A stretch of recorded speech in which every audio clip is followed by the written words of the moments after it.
Allez, on est parti pour les 10 légumes à faire pousser soit en pot, soit en jardinière sur ton balcon. Salut, c'est Habib et bienvenue pour cette nouvelle vidéo. Avant que ça commence, mettez un pouce bleu, abonnez-vous à la chaîne, ça vous prend 2 secondes. Et moi, ça me motive énormément. Merci beaucoup à ceux qui vont le faire. Bonne vidéo. Si tu n'as pas de jardin, mais que tu as un petit balcon, tu peux faire comme ça, mettre 2 petites jardinières ou des petits pots comme ça pour faire pousser tes propres légumes ou même si tu as envie quelques plantes, mais là on va parler plutôt légumes. Donc il te suffit par rapport à ce que tu veux planter comme légumes de trouver un endroit soit ensoleillé, soit mi-ombre ou ombragé pour faire pousser la plante que tu veux ou le légume, mais surtout un contenant adapté. Donc ça dépend, il y a des plantes qui auront besoin de beaucoup d'espace et d'autres qui vont se contenter d'un petit espace. En vrai, pour commencer, moi ce que je vous propose, c'est de mettre la tomate en top 1. C'est, on va dire, l'un des légumes qui fait partie de tous les jardins potagers urbains.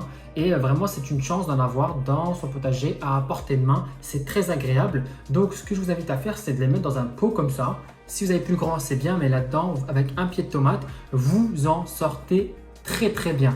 Mettez bien votre tomate bien exposée au soleil. On va dire entre 6 et 7 heures d'exposition par jour de soleil, ça suffit largement et voire un peu moins de temps en temps. Mais avec des tomates cerises ou des tomates naines, avec 5 heures de soleil par jour, c'est largement suffisant. N'oubliez pas que la tomate, ça demande de la chaleur et de l'eau. Donc, vous ne pouvez pas la mettre à mi-ombre. Donc, il faut vraiment l'exposer bien au soleil. Avec un pot comme ça ou un pot comme ça, vous pouvez largement faire de la laitue. Et ce qui est bien, c'est qu'avec la laitue, un pot comme ça, ça va vous fleurir toute la partie du pot. Vous allez pouvoir venir soit couper directement et laisser la racine à l'intérieur pour que ça puisse refaire une autre laitue à la fin. Mais un pot comme ça, c'est largement suffisant pour une laitue. Voilà, là, si vous voulez, pouvoir en faire 3 laitues et manger dessus 2, 3 fois, tout dépend de votre laitue et votre espèce de laitue. Mais ça, c'est relativement suffisant pour faire planter une laitue dans votre potager urbain et avoir de la salade quand vous voulez, fraîche dans votre potager. Ce qui peut être bien aussi sur votre petit potager urbain, c'est de planter des poivrons ou du piment. Je suis pas fan. Je vais essayer d'en faire. De toute façon, je vais essayer de voir un petit peu ce que je peux planter ou pas. Un petit pot comme ceci, voire un peu plus grand pour le piment parce que le piment, ça a besoin quand même de beaucoup de profondeur pour être, on va dire, résistant et donner quand même des petits piments. Un pot de 40 cm, ça fera très bien l'affaire. Ça va vraiment venir s'installer correctement au niveau des racines. Donc le piment et le poivron, c'est très bien. Ça ne demande pas énormément d'entretien une fois que c'est installé. Ça demande par contre beaucoup de soleil. Donc c'est à planter voilà, quand il fait beau. La carotte, pareil, petit pot comme ça, largement suffisant pour faire de la carotte. La carotte, ça demande beaucoup d'eau, une terre bien humide et surtout meuble. Enfin, pas trop dur, pas trop compact, pas trop avec des pierres, des cailloux, des trucs comme ça.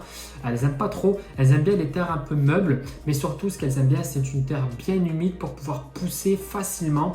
Elles aiment bien les températures modérées. Elles aiment donc à faire attention. À part ça, si vous surveillez l'arrosage et que vous faites bien attention à votre terre, ne pas prendre une terre un peu bas de gamme, et la carotte, ça pousse assez facilement dans un pot comme celui-là. Là-dedans, vous allez pouvoir faire pousser du radis en veux-tu, en voilà. Le radis, ça pousse n'importe quand, n'importe comment. Vous pouvez en faire quand vous voulez. Là-dedans, le radis, vous avez de quoi en faire une bonne dizaine, si je dis pas de bêtises, mais je pense que largement suffisant pour faire 10 radis et voire plus. Ça a besoin de soleil, mais pas trop. Mi-ombre, c'est très bien. Par contre, le radis, ça demande beaucoup d'eau. Donc, il faut toujours vérifier à ce que la terre soit bien humide. Sinon, après, vous allez avoir un goût de radis pas ouf. Et surtout des racines, enfin le radis, parce que ça, on mange la racine dans le radis, elle va être creuse, la chair va être creuse et c'est pas foufou à manger. Donc, bien vérifier que votre terre soit bien humidifiée et surtout quand vous les plantez, quand vous les semez, une fois que ça a poussé, venez enlever les petites germes qui sont trop faibles et laissez-leur bien de l'espace pour grandir, pour qu'elles puissent prendre en maturité et en force. Donc si vous les laissez tout le temps trop collés, ils ne vont pas assez grandir.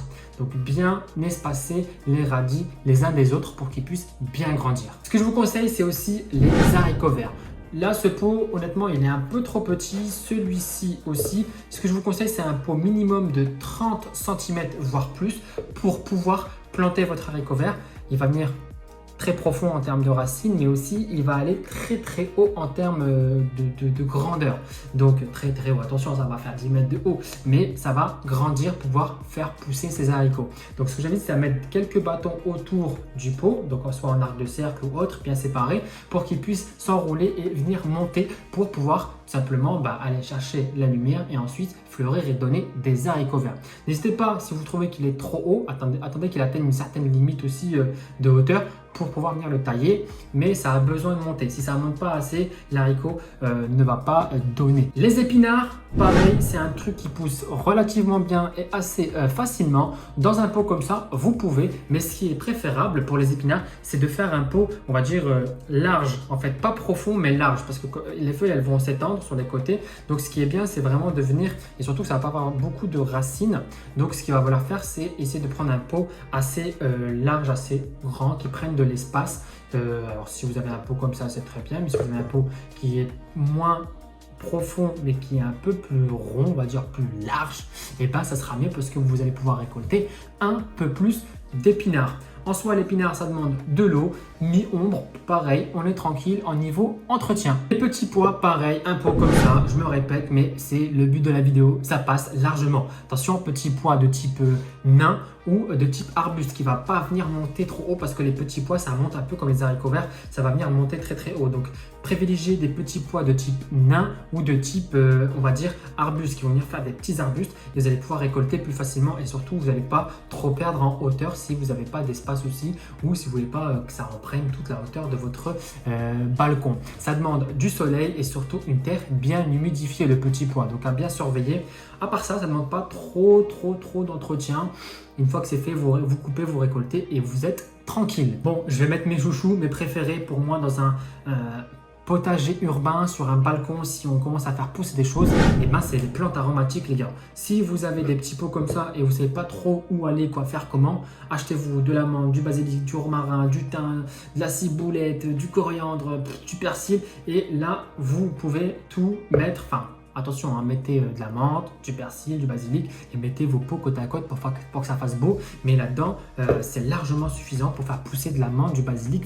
Vos plantes aromatiques, c'est la base des bases. Moi, je dis pour quelqu'un qui habite en ville et qui veut faire pousser et commencer à toucher un petit peu au jardinage, les plantes aromatiques, ça vous met un pied dedans et ça demande quasi pas d'entretien, de l'arrosage. Coupez quand vous en avez besoin. Coupez quand vous replantez, quand vous passez sur un gros pot pour que la plante puisse s'enraciner facilement. Sinon, à part ça, vous êtes tranquille. Allez, et le 10e, c'est cadeau, je vous en donne plein. Il y a le navet, il y a l'ail, il y a la blette. Choisissez parmi ces trois-là, ils sont pas compliqués à mettre en pot. Et le navet, vous pouvez en mettre quelques-uns dans un pot, ça pousse très bien. Un pot comme ça, en termes de profondeur, c'est très bien, ça passe bien aussi. Et la blette, c'est tranquille aussi, ça va vous donner des feuilles, vous allez manger les feuilles, c'est très bien aussi, vous allez pouvoir être tranquille dans des pots comme ça. Les amis, j'espère que cette vidéo vous aura plu, n'hésitez pas à liker, à commenter et à partager pour soutenir. C'est le plaisir de partager avec vous le petit potager. Si vous aimez bien, dites-le en commentaire, un petit like. On se revoit à une prochaine vidéo. Ciao